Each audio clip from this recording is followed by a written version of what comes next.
Okay, so on 23andme, if you look under breast cancer, this is what it actually says. If you have a strong family history of breast cancer, you should consider talking to your doctor, who may suggest getting a clinical genetic test. The effects of rare but serious mutations in genes such as BRCA1 and BRCA2 far outweigh those of the SNPs reported here. It goes on to give a link, and it kind of talks about what that means. And from everything that I can tell is, yes, they do test for the BRCA1 and the BRCA2 genes, but even if you don't have those specific genes, you could have mutations of those genes, and those are just as dangerous and bad. So it's not a full spectrum test. And keep in mind, that's one of the reasons that the sisters who had the genetic variants went all the way to the Supreme Court to get the genetic copyrights taken down, because one sister had breast cancer. They tested the other sister and found out that she didn't have that gene, and so she went along her merry way. Well, then they found out she has stage 4 cancer, and all of this could have been prevented if the test that they gave her showed the other genetic variant that the companies already knew about, already had lined up if this is what could cause it, and these factors are out there, and it's really sad. They did not give her the full spectrum test. So I think the thing that's important to remember is this is not a full spectrum test. And they kind of don't really say that in their marketing. And so take that with a grain of salt and think about that however you want. It is much, much cheaper than the other options for getting genetic testing, but it's limited. And it's limited in what they know.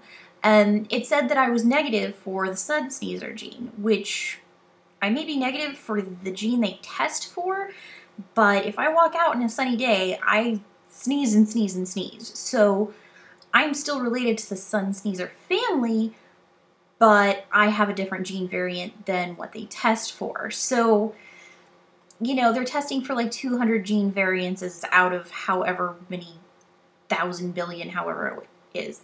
So it's limited information. But I mean, all of those negatives come with some really neat things. You get to know what percentages of different peoples you are. In my family, we know that we're Native American, and that's something that's passed along a lot. My husband's family passes that story along, that they're Blackfoot.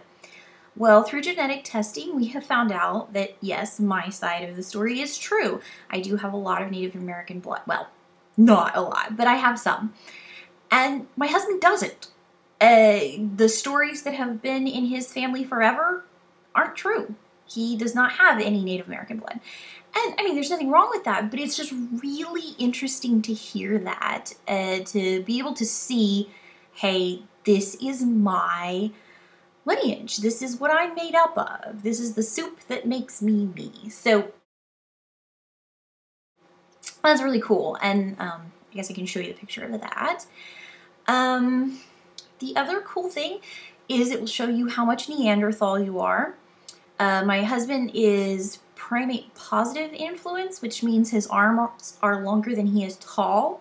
So we really thought that he was going to win that battle.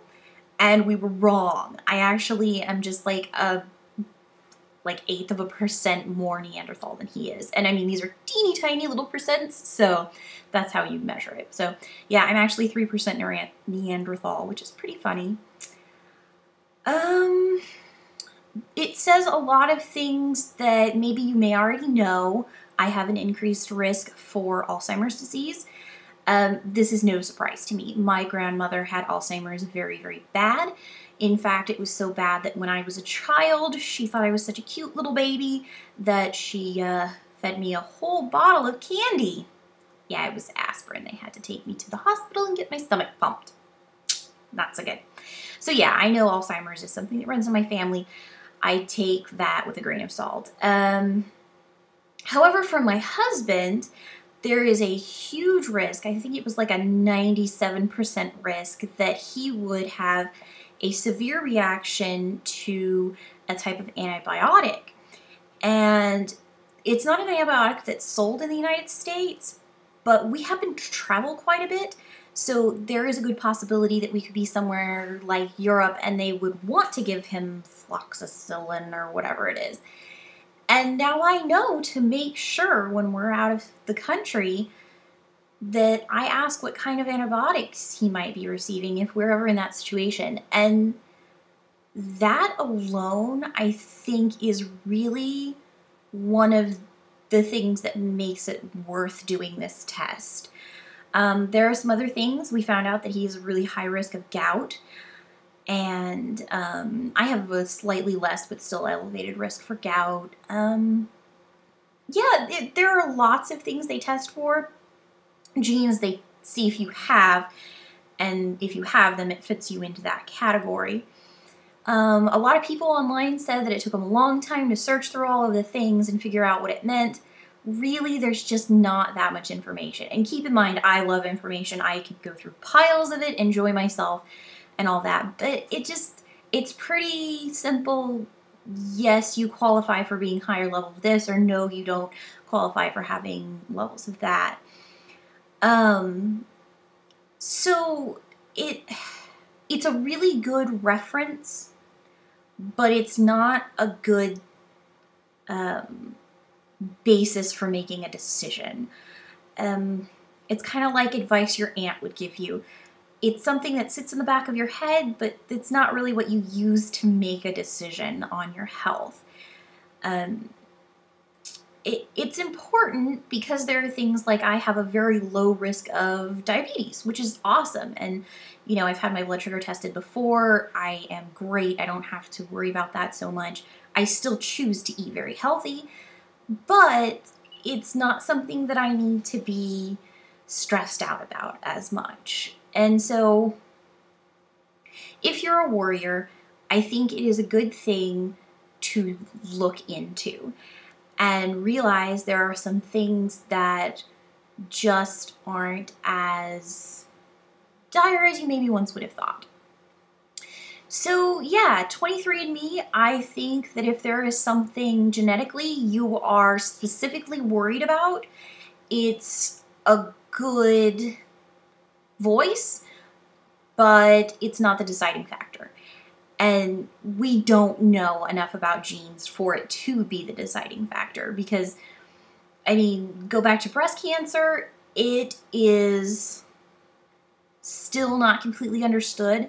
And I think they said there's something like 13 different gene variances for it. So I tested negative for the BRCA1, BRCA2 genes, which I'm super excited about and will actually affect some of the decisions that I make in the future.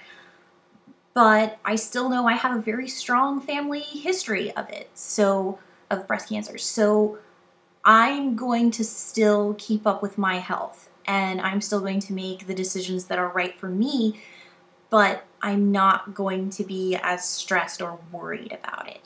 And so it's not a load off of your mind, but it's definitely a little bit of a weight off of your mind. And I think that's important. So I think I would do it again. I would encourage other people to do it because the most important thing I think about 23andMe is that you are donating your genetic information for a larger database of science. And the more they have a large database, the more they can find out these things and the more they can research and diagnose and make the world a better, clearer place through your genes. So I think the thing I would say is, yes, I would do 23andMe again. Having said that, I don't think there's anything I haven't looked at through it, so I'm kind of bored with it and I'm kind of done with it. So yeah, it's cool, but limited.